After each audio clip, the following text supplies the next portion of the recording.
Welcome to the mdlove podcast, where truth takes a stance, celebrating Michael with facts that enhance. Ready? Let's dance! Let's be honest. For years, mainstream media had a megaphone, the stage and the fog machine. If an editor wanted a dramatic headline, boom, there it was, blasting into living rooms everywhere like a badly mixed snare. The corrections, if they existed, arrived days later on page 27, next to an ad for a discount car or insurance and a coupon for frozen peas. Social media took that megaphone, passed it around to millions of people, and said, "Cool story, now show your sources." And the MJ fandom showed up like a study group that not only did the reading, but color-coded the footnotes and brought snacks. And because we're fans, we don't just pass around facts like a lab report. We make it accessible. Instagram carousels that explain complicated cases in 10 slides or less. TikTok explainers that condense years of media spin into 60 seconds with captions because we're courteous. YouTube deep dives with chapter markers because who has time to scroll through a 2-hour video to find the one sentence where a journalist admits they didn't actually read the report. The MJ fam turned educating the public into a kind of pop art beautifully designed, linked, and occasionally sprinkled with animated sparkles because, let's be real, we have a reputation to maintain.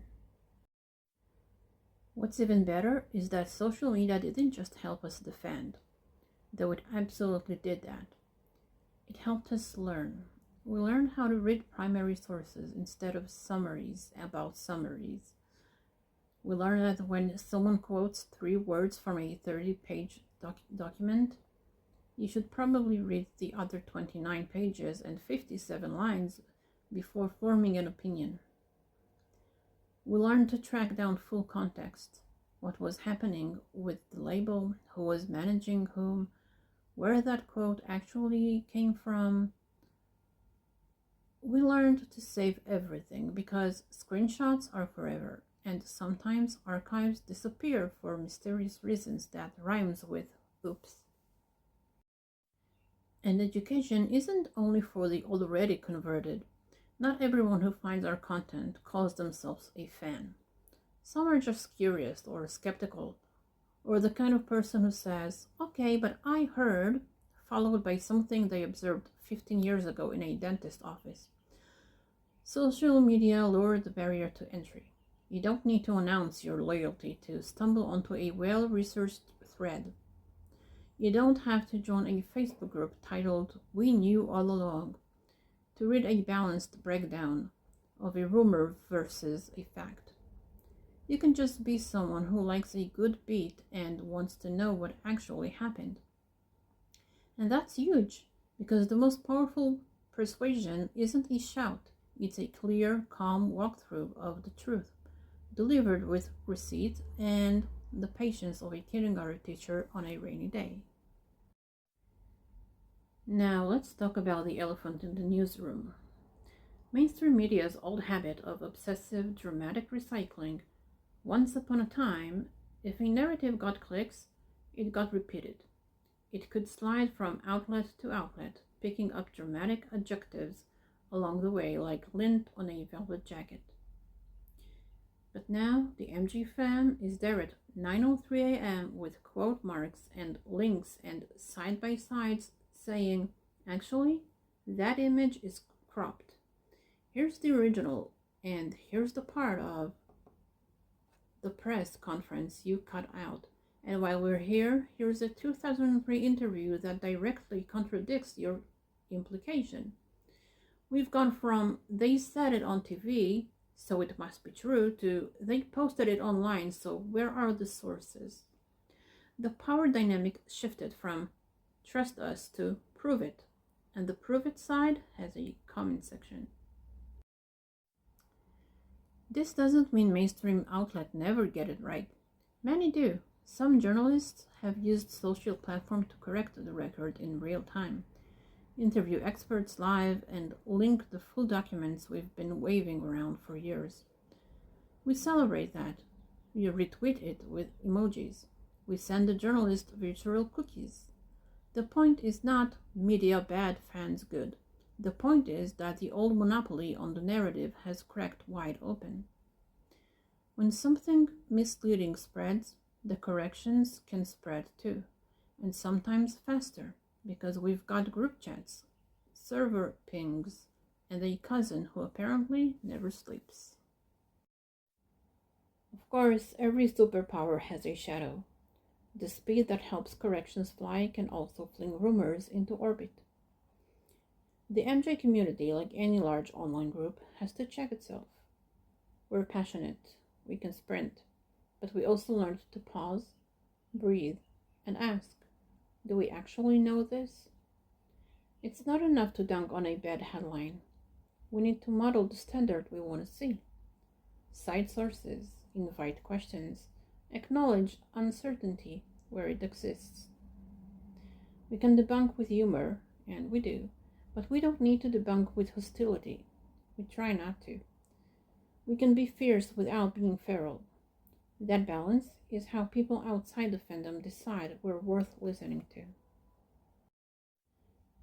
Another underrated gift of social media is nuance. I know the internet and nuance don't always share a bed, but the MJ fandom has used platform to explain the narrative beyond just the fans. We tell the fuller story, the artistry, the innovation, the philanthropy, the business acumen, the cultural impact, the human being behind the myth. You can scroll from a legal explainer to a clip of an isolated vocal track to an analysis of the short film's choreography and editing techniques. And then, 2 swipes later, you're listening to first-hand accounts from collaborators who talk about what it was like in the studio at 3 a.m. when a song finally clicked. That tapestry matters. It reminds people that Michael isn't just a headline you argue about. He's a body of work that still moves the world. And yes, humor helps. Humor is not a replacement for evidence. It's a spoonful of sugar that helps the medicine go down. A good meme can do what an angry paragraph can't: deflate nonsense without giving it center stage. When a recycled rumor pops up for the 87th time, we don't need to write a 10,000-word essay, though we could, don't tempt us. We can post a crisp side by side and a caption, "This again? Bless your heart. Here's the link." It's calm, it's confident, it signals we've done the homework, we'll help you catch up, but we're not going to act like this is brand new just because your timeline resurfaced it. Meanwhile, the algorithm, our fickle friend, keeps doing its roller coaster thing.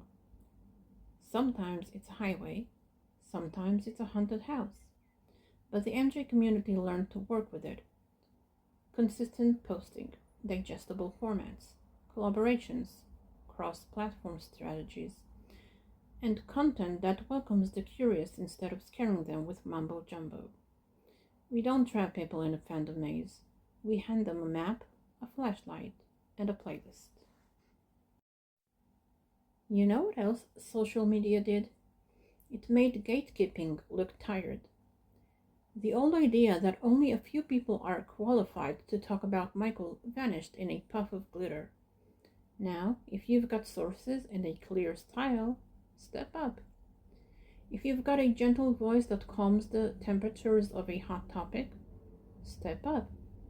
If you design the best infographics known to humankind and your only hobby is choosing the perfect font for context, step up. We need researchers, editors, translators, audionaires, archivists, and people who can explain a complex point using an analogy about pizza. Every movement needs a pizza person. Social media lets us form a whole newsroom out of volunteers who genuinely care, and somehow the final product often beats the glossy thing that went through 6 executive approvals and still forgot to link the source. Now, to the part about taking power from mainstream media. Not by silencing them, but by raising the bar so high that lazy narratives trip over it. Social platforms created a feedback loop. A sloppy segment airs, and suddenly a journalist's mentions are full of well-cited counters.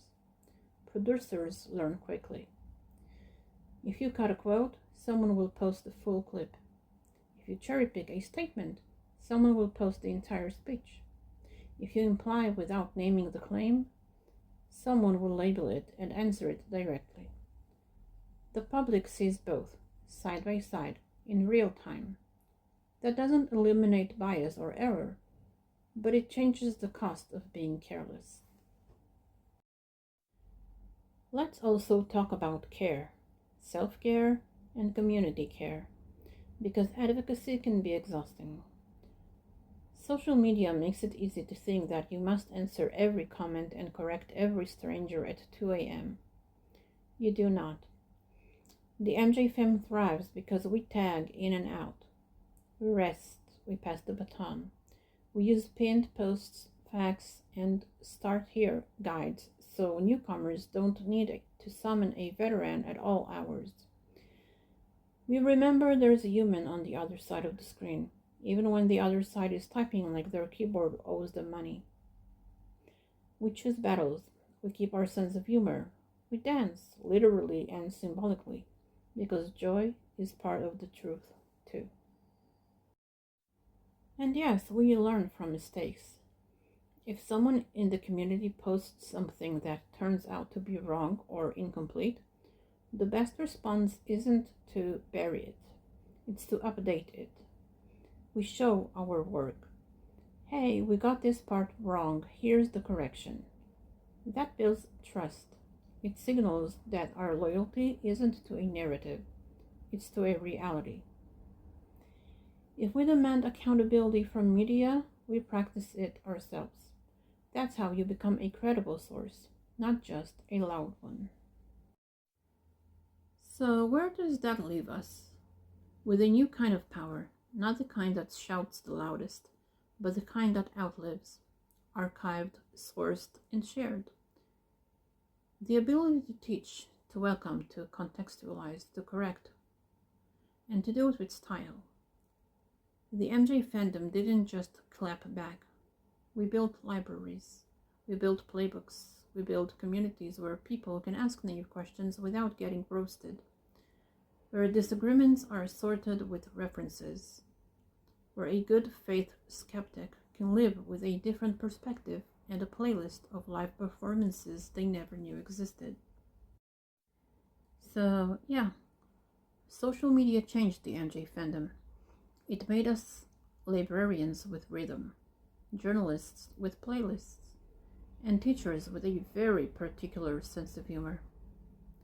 It gave us the tools to defend, the space to learn, and the reach to educate others who didn't even know they were curious yet. It took power out of the hands of anyone who relied on the public not reading past the headline. And it left us with something better than a megaphone.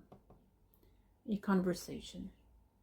One that's ongoing, open, and thanks to a million well-placed links, just a little bit unstoppable.